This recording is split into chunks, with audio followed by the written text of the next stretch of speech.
ಸಮಸ್ತ ನಾಡಿನ ಪತ್ರಕರ್ತರಿಗೆ ಕಾನಿಪಾದುನಿ ರಾಜ್ಯಾಧ್ಯಕ್ಷರಾದ ಬಂಗ್ಲೆ ಮಲ್ಲಿಕಾರ್ಜುನ್ ಮಾಡುವ ನಮಸ್ಕಾರಗಳು. ಇವತ್ತಿನ ದಿನ ಸಮಸ್ತ ನಾಡಿನ ಪತ್ರಕರ್ತರಿಗೆ ಒಂಥರ ಕರಾಳ ದಿನ ಅಂತ ನನ್ನ ಒಂದು ಭಾವನೆ ಹಾಗೂ ಅಭಿಪ್ರಾಯ ಕೂಡ. ಇಂದು ಮಧ್ಯಾಹ್ನ ಕರ್ನಾಟಕ ಸರ್ಕಾರ ಗ್ರಾಮಾಂತರ ಪತ್ರಕರ್ತರಿಗೆ ಉಚಿತ ಬಸ್ ಪಾಸ್ ವಿಚಾರವಾಗಿ ಕರ್ನಾಟಕದ ರಾಜ್ಯಪಾಲರ ಆದೇಶ ಅನುಸಾರವಾಗಿ ಅವರ ಹೆಸರಿನಲ್ಲಿ ಸರ್ಕಾರದ ಅಧೀನ ಕಾರ್ಯದರ್ಶಿಗಳಾದಂತಹ ಎಂ ಜಸಿಂತಾರವರು ಇವತ್ತು ಆದೇಶವನ್ನು ಹೊರಡಿಸಿದ್ದಾರೆ. ಈ ಆದೇಶದ ಅನ್ವಯ ನಿಜವಾಗಲೂ ಬಹಳಷ್ಟು ಮಾರಕವಾದಂಥ ಅಂಶಗಳು ಇವತ್ತು ಗ್ರಾಮಾಂತರ ಪತ್ರಕರ್ತರಿಗೆ ಏನು ಉಚಿತ ಬಸ್ ಪಾಸ್ ಇದೆ ಅದು ಜಿಲ್ಲಾ ಮಟ್ಟದಲ್ಲಿ ನೀಡುವುದಕ್ಕಾಗಿ ಬಹಳಷ್ಟು ನೋವಿನಿಂದ ಈ ವಿಚಾರ ತಮ್ಮ ಮುಂದೆ ಹೇಳಕ್ಕೆ ನಾನು ಇಷ್ಟಪಡ್ತಾ ಇದ್ದೀನಿ. ಇವತ್ತು ಸಿದ್ದರಾಮಯ್ಯನ ಸರ್ಕಾರ ಇವತ್ತು ನಾಯಿ ಡ್ಯಾಶ್ದಲ್ಲಿ ಜೇನು ಇಟ್ಟಂತೆ ಆಗಿದೆ ಇವತ್ತು ನಮ್ಮ ಪತ್ರಕರ್ತರ ಸ್ಥಿತಿ. ಇವತ್ತು ಆ ಜಾಗದಲ್ಲಿ ಜೇನಿದ್ದಂಥ ಸಂದರ್ಭದಲ್ಲಿ ಪೂಜೆಗೂ ಬರಲ್ಲ, ತಿನ್ನೋಕ್ಕೂ ಬರಲ್ಲ, ಅಂಥ ಸ್ಥಿತಿ ಪತ್ರಕರ್ತರಾಗಿದೆ. ಆ ರೀತಿಯಾಗಿ ಇವತ್ತು ಒಂದು ಗ್ರಾಮಾಂತರ ಪತ್ರಕರ್ತರಿಗೆ ಏನೋ ದೊಡ್ಡ ಮಟ್ಟದಾಗಿ ಸರ್ಕಾರದ ಉಡುಗೊರೆಂತ ಏನು ಇವತ್ತು ಬಿಂಬಿತಾಗಿ ಮಾಡಿದೆಯಲ್ಲ, ಇದು ನಿಜಕ್ಕೂ ಇಡೀ ನಾಡಿನ ಪತ್ರಕರ್ತರಿಗೆ ಮಾರಕವಾದಂಥ ವಿಚಾರ ಅಂತ ನೋವಿನಿಂದ ಹೇಳ್ತಾ ಇದ್ದೀನಿ. ಕಾರಣ ಏನಪ್ಪ ಅಂತಂದರೆ ಇವತ್ತು ನೋಡಿ, ಅವರು ಆದೇಶದ ಅನ್ವಯ ಇವತ್ತು ಗ್ರಾಮೀಣ ಪತ್ರಕರ್ತರಿಗೆ ವೃತ್ತಿ ಸಂಬಂಧ ಚಟುವಟಿಕೆ ಜಿಲ್ಲಾ ವ್ಯಾಪ್ತಿಯಲ್ಲಿ ಪ್ರಯಾಣಿಸಲು ಬಸ್ ಪಾಸ್ ಸೌಲಭ್ಯವನ್ನು ಪ್ರಾರಂಭಿಸಲಾಗುವುದೆಂದು ಹಿಂದೆ ಬಜೆಟಲ್ಲಿ ಘೋಷಿಸಿದರು. ಅದರಂತೆ ನಮ್ಮ ವಾರ್ತಾ ಇಲಾಖೆಯ ಕೆಲವು ನಿಬಂಧನೆಗಳು ಹಾಗೂ ಮಾನದಂಡ ಗೈಡ್ಲೈನ್ಸ್ ಏನು ತಗೊಂಡಿದ್ದಾರೆ, ಆ ಗೈಡ್ಲೈನ್ಸ್ ಅನ್ವಯ ಪತ್ರಿಕೆ ಮಾಧ್ಯಮ ಪಟ್ಟಿಯಲ್ಲಿ ಇರಬೇಕು ಪ್ರಥಮವಾಗಿ. ಎರಡನೇದು, ಆ ಪತ್ರಕರ್ತನಿಗೆ ಕಾಯಂ ನೇಮಕಾತಿ ಆದೇಶ ಕಡ್ಡಾಯವಾಗಿ ಇರಬೇಕು. ಜೊತೆಗೆ 4 ವರ್ಷಗಳಿಂದ ಸೇವಾ ಅನುಭವ ಸೇವೆ ಮಾಡ್ತಾ ಇರ್ಬೇಕಂತ ಸ್ಪಷ್ಟ ಹೇಳಿದ್ದಾರೆ. ರೀ ಸ್ವಾಮಿ, ಏನು ಪರ್ಮನೆಂಟಾಗಿ ನಮಗೆ PF BF ಏನು ಪೆನ್ಷನ್ವರೆಗೆ ಏನಾದರೂ ಏನು ಜಾಬಿಗೆ ಇದು ಮಾಡೋಕ್ಕೆ ಕಾಯಂ ನೇಮಕಾತಿ ಆದೇಶ ಬೇಕಾ ಸರ್ಕಾರಕ್ಕೆ? ಇವತ್ತು ರಾಜ್ಯದಲ್ಲಿರುವಂಥ 2.5 ಕೋಟಿ ಮಹಿಳೆಯರಿಗೆ ಇವತ್ತು ರಾಜ್ಯಾದ್ಯಂತ ಓಡಾಡಲು ಉಚಿತ ಬಸ್ ಪಾಸ್ ಕೊಟ್ರಿ, ಸಂತೋಷ. ಇವತ್ತು 1800 ಕೋಟಿ ವ್ಯಯ ಮಾಡಿ ಇವತ್ತು ಆ ಮಹಿಳೆಯರಿಗೆ ಒದಗಿಸಿದಿರಿ ರಾಜ್ಯಾದ್ಯಂತ ಓಡಾಡು. ನಾವು ಪತ್ರಕರ್ತರು ಸರ್ಕಾರ ಹಾಗೂ ಸಾರ್ವಜನಿಕರ ಮಧ್ಯೆ ನಮ್ಮ ಪ್ರಾಣವನ್ನೇ ಒತ್ತಿಟ್ಟು ಇವತ್ತು ಸೇವೆ ಮಾಡ್ತಿರುವಂಥ ನಮಗೆ ಇದೇನಾ ನೀವು ಸರ್ಕಾರ ಕೊಡ್ತಿರುವಂಥ ಬಳುವಳಿ? ಇದನ್ನು ನಾನು ಗಟ್ಟಿ ಧ್ವನಿಯಲ್ಲಿ ಇವತ್ತು ಪ್ರಶ್ನೆ ಮಾಡ್ತಾ ಇದ್ದೀನಿ. ಇವತ್ತು ಇದ್ರ ಜೊತೆಗೆ ಇದನ್ನು ಕಾನೂನು ವ್ಯಾಪ್ತಿಯಲ್ಲಿ ತೊಗೊಂಡ್ಬಿಟ್ಟು ಕಾನೂನಲ್ಲಿ ಸವಾಲು ಮಾಡಿಬಿಟ್ಟು ಈ ಒಂದು ವಿಚಾರವಾಗಿ ರಿಟ್ ಫೈಲ್ ಮಾಡೋದಕ್ಕೆ ನಾನು ರೆಡಿ ಆಗ್ತಾ ಇದ್ದೀನಿ ಅಂತ ಈ ಸಂದರ್ಭದಲ್ಲಿ ಸರ್ಕಾರಕ್ಕೆ ಎಚ್ಚರಿಕೆ ನೀಡ್ತಾ ಇದ್ದೀನಿ.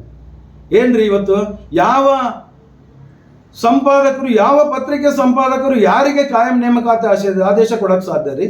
ಇವತ್ತು 200ಕ್ಕೂ ಮೇಲ್ಪಟ್ಟಿರುವಂಥ ತಾಲೂಕುಗಳಲ್ಲಿ ಕಾರ್ಯನಿರ್ವಹಿಸುವಂಥ ಇವತ್ತು ವಿಜಯವಾಣಿಯಿಂದ ಕನ್ನಡಪ್ರಭದಿಂದ ಅನೇಕ ಪತ್ರಿಕೆಗಳು ಇಡೀ ರಾಜ್ಯಾದ್ಯಂತ ನಮ್ಮ ಪತ್ರಕರ್ತರು ಕಾರ್ಯನಿರ್ವಹಿಸ್ತದೆ. ಒಬ್ಬರಿಗಾದರೂ ಯಾರಿಗಾದರೂ ಕಾಯಂ ನೇಮಕಾತಿ ಆದೇಶ ಕೊಟ್ಟಿರೋದು ಎಲ್ಲಿಯಾದರೂ ನೋಡಿದ್ದೀರಾ ನೀವು ಸರ್ಕಾರ? ಇವತ್ತು ಅಕ್ರಿಡೇಷನ್ ಕಾರ್ಡ್ 2,500 3,000 ಕಾರ್ಡ್ ನೀವು ಕೊಟ್ಟಿದ್ರಿ ವಾರ್ತಾ ಇಲಾಖೆಯಿಂದ. ಆ ಅಕ್ರಿಡೇಷನ್ ತೊಗೊಂಡಿದ್ದನ್ನೇ ಯಾರಿಗೂ ಸರಿಯಾಗಿ ಇವತ್ತು ಕಾಯಂ ನೇಮಕಾತಿ ಆದೇಶ ಇಲ್ಲ. ಅದೊಂದು ತನಿಖೆ ಆಯ್ತಂದರೆ ಅದೇ ಒಂದು ದೊಡ್ಡ ಸ್ಕ್ಯಾಮ್ ಆಗುತ್ತೆ. ಯಾವ ಮಾಲೀಕರುಗಳು ಆದೇಶ ಕಾಯಂ ನೇಮಕಾತಿ ಆದೇಶ ಕೊಡ್ತಾರೆ ರೀ? ಇದು ಕೊಡೋಕ್ಕೇ ಸಾಧ್ಯ ಇಲ್ಲ. ಇಂಥ ಒಂದು ಸ್ಥಿತಿಯಲ್ಲಿ ಇರಬೇಕಾದಾಗೆ ಕೇವಲ ನಮಗೆ ಜಿಲ್ಲಾ ಮಟ್ಟದಲ್ಲಿ ಓಡಾಡೋದಕ್ಕೂ ನೀವು ಈ ರೀತಿ ಮಾನದಂಡ ಹಾಕಿದರೆ ಯಾವ ರೀತಿ ನಮಗೆ ಅದು ಉಪಯೋಗ ಆಗ್ತದೆ ಹೇಳಿ? ಇವತ್ತು ಮೊನ್ನೆ ಸಿದ್ದರಾಮಯ್ಯನವರೇ ಇವತ್ತು ಅನೇಕ ಭಾಗ್ಯಗಳು ಕೊಟ್ಟಿದೆ. ಇದೇನಾ ನಿಮ್ಮ ಪತ್ರಕರ್ತರಿಗೆ ತೋರಿಸಿದಂಥ ಒಂದು ಗೌರವನ? ಇವತ್ತು ನೀವೆಲ್ಲ ನಮ್ಮನ್ನು ಪತ್ರಕರ್ತರಂತ ಡಿಸೈಡ್ ಮಾಡೋದು. ಇವತ್ತು ಡೆಲ್ಲಿಯಿಂದ ಏನು ಬರುತ್ತೆ ನಮಗೆ RNI ಕಾಪಿ, ಅಲ್ಲಿ ನಮ್ಮನ್ನು ಪತ್ರಕರ್ತರಂತ ಗುರುತು ಮಾಡ್ತಾರೆ, ಅವರು ಒಂದು ಲೈಸೆನ್ಸ್ ನೀಡ್ತಾರೆ. ಆ ಪಡೆದಂಥ ನಾವು ನಮ್ಮ ಸರ್ಕ್ಯುಲೇಷನ್ ಏನಿದೆ ತಗೊಳ್ಳಿ, ಕೊಡ್ತೀವಿ. ಕಾಯಂ ನೇಮಕ ಇವತ್ತು ಮಹಿಳೆಯರಿಗೆ ಕೊಟ್ಟಿದ್ದೀರಲ್ಲ, ಅವ್ರಿಗೇನ ಕಾಯಂ ನೇಮಕಾತಿ ಆದೇಶ ಪಡೆದಿದ್ದೀರಾ? ಒಂದು ಆಧಾರ್ ಕಾರ್ಡ್ ಕೊಟ್ಟರೆ ಇಡೀ ರಾಜ್ಯಾದ್ಯಂತ ತಿರ್ಗಾ ಕೊಟ್ಟಾರಂತ ನೀವು ಸರ್ಕಾರ ಇವತ್ತು ಪತ್ರಕರ್ತರಿಗೆ ಇಷ್ಟು ದೊಡ್ಡ ಮಟ್ಟದಾಗಿ ಮಾನದಂಡ ರೂಪಿಸ್ತಾ ಇದ್ರಲ್ಲ, ಗೈಡ್ಲೈನ್ಸ್ ಕೇಳ್ತಾ ಇದ್ರಲ್ಲ, ಇದಕ್ಕಾದರೂ ಒಂದು ರೀತಿಯಾಗಿ ಆಲೋಚನೆ ಮಾಡೋಷ್ಟು ಶಕ್ತಿ ನಿಮಗಿಲ್ಲ ಸರ್ಕಾರಕ್ಕೆ? ಇದು ದೊಡ್ಡ ಮಟ್ಟದಾಗಿ ಪತ್ರಕರ್ತರಿಗೆ ಮಾಡಿರ್ತಕ್ಕಂಥ ಅವಮರ್ಯಾದೆ ಅಂತೂ ನಾನು ವಿಚಾರದಲ್ಲಿ ದೊಡ್ಡ ಮಟ್ಟದಾಗಿ ಸರ್ಕಾರದ ನಿಲುವನ್ನು ಈ ಸಂದರ್ಭದಲ್ಲಿ ಖಂಡಿಸ್ತಾ ಇದ್ದೀನಿ. ಇವತ್ತು ಈ ಆದೇಶದಾಗ ಹೇಳ್ತಾ ಇದ್ದೀರಿ, ಒಬ್ಬ ಪತ್ರಕರ್ತನಿಗೆ ತಿಂಗಳಿಗೆ 2,500 ರೂಪಾಯಿ ಬೀಳ್ತದೆ ಅಂತ ಹೇಳ್ತೀರಿ. ಜೊತೆಗೆ ಆ ಒಂದು ಪತ್ರಕರ್ತರ ಸಂಖ್ಯೆ ಏನು ತೋರಿಸಿದ್ರೆ ಇಡೀ ರಾಜ್ಯಾದ್ಯಂತ ನೀವು ಮಾಧ್ಯಮ ಪಟ್ಟಿಯಲ್ಲಿ ಇರೋಂಥದ್ದು 5222 ಪತ್ರಕರ್ತರು ಇದ್ದಾರಂತ ನೀವು ಗೈಡ್ಲೈನ್ಸಲ್ಲಿ ನೀವು ಅಂಕಿಅಂಶ ತೊಗೊಂಡು ಮಾಡಿದ್ದೀರಿ. ಇವತ್ತು 5222 ಜನಕ್ಕೆ ಇವತ್ತು ಆ ಮಾಲೀಕರು ಏನಾದರೂ ಕಾಯಂ ನೇಮಕಾತಿ ಆದೇಶ ಕೊಟ್ಟಿದ್ದಾರಾ? ಇವತ್ತೇನು ನೀವು ಜಿಲ್ಲಾ ವೈಸ್ ಏನು ಮಾಡಿದಿರಲ್ಲ, ಯಾವ ತಾಲೂಕಿಂದನೂ ಯಾವ ದೊಡ್ಡ ದೊಡ್ಡ ಪತ್ರಿಕೆಯನ್ನು ಕಾಯಂ ನೇಮಕಾತಿ ಆದೇಶ ಕೊಡಲ್ಲ. ಆಮೇಲೆ ಮಾಧ್ಯಮ ಪಟ್ಟಿಯಲ್ಲಿ ಇದ್ರೂ ಕಾಯಂ ನೇಮಕಾತಿ ಆದೇಶ ಸಿಗಲಾಗ ಎಲ್ಲಿಂದ ಅವ್ರು ಪಡಿತಾರೆ? ಅದು 4 ವರ್ಷ ಅನುಭವ ಸರ್ಟಿಫಿಕೇಟ್ ಬೇಕಂತೀರಿ. ಇವತ್ತು ನೀವೇನು ಮಾಡಿದ್ರಲ್ಲ ಟೋಟಲಿ ಫೇಲ್ಯೂರ್ ಈ ಸ್ಕೀಮ್ ಅಂತ ನಾನು ಹೇಳೋ ಜೊತೆಗೆ 5222 ಪತ್ರಕರ್ತರು ಏನಿದಾರಲ್ಲ ಇದರಲ್ಲಿ ನೆಟ್ಟಿಗೆ ಒಂದು 100 ಜನನೂ ನಿಮಗೆ ಅಪ್ಲಿಕೇಶನ್ ಬರೋದು ಕಷ್ಟ ಸಾಧ್ಯ ಅಂತ ಈ ಸಂದರ್ಭದಲ್ಲಿ ನೇರವಾಗಿ ಹೇಳ್ತೀನಿ. ಇದನ್ನು ತಾವೇನು ಹೇಳ್ತೀರಿ ಮುಂದುವರೆದ ಭಾಗವಾಗಿ 1 ತಿಂಗಳಿಗೆ 1,30,55,000 ಆಗುತ್ತೆ ಈ ಬಸ್ ಪಾಸಿಗೆ ಅಂತ ಹೇಳ್ತಾ ಇದ್ರು. ಒಬ್ಬರಿಗೆ 2,500 ಆಯ್ತು ಅಂತಂದ್ರೆ ಅದೇ ರೀತಿಯಾಗಿ 15,66,60,000 ಒಂದು ವರ್ಷಕ್ಕೆ ಬಜೆಟ್ ಅಂತ ತೋರಿಸಿದ್ರು. ಸಂತೋಷ. ಈ ಬರೀ 15 ಕೋಟಿಗೆ ನೀವು ಇಷ್ಟೆಲ್ಲ ಹೇಳ್ತಿರಲ್ಲ, ಇವತ್ತು ಮಹಿಳೆಯರಿಗೆ 1800 ಕೋಟಿ ವ್ಯಯ ಆಗ್ತಾ ಇದೆಯಲ್ಲ ಸರ್ಕಾರಕ್ಕೆ ಒಂದು ವರ್ಷಕ್ಕೆ. ಆ ನಿಟ್ಟಿನಲ್ಲಿ ಆಲೋಚನೆ ಮಾಡಲ್ಲ.